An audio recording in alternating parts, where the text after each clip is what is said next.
বিশ্বের বিভিন্ন প্রান্তে ঘটে যাওয়া কিছু খবর জানবো দেখছি পথে। অস্ট্রেলিয়ার উত্তরাঞ্চলীয় কুইন্সল্যান্ডে ভারী বৃষ্টিপাতে সৃষ্ট বন্যায় অন্তত একজনের প্রাণহানি হয়েছে। বাড়িঘর ছেড়েছেন কয়েক হাজার বাসিন্দা।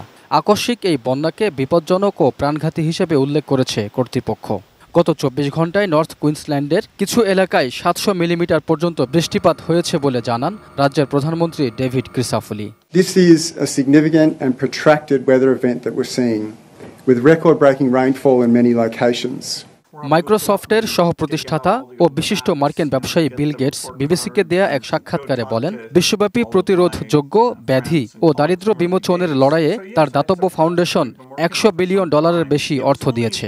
তবে এখনও আরও দেয়ার বাকি রয়েছে বলে উল্লেখ করেন তিনি। সুখী সমৃদ্ধ নতুন বছরের প্রত্যাশায় সাগরের দেবী ইয়েমাঞ্জার প্রতি শ্রদ্ধা জানাতে ব্রাজিলের রিও ডি জেনেইরোতে জড়ো হয়েছেন হাজার হাজার মানুষ। প্রতি বছরের মতো এবারও নেচে গেয়ে আফ্রো ব্রাজিলিয়ানরা দেবী ইয়েমাঞ্জার প্রার্থনা করেন।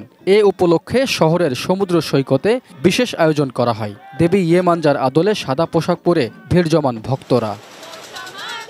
Raihan Munshi, desk report, ATN news.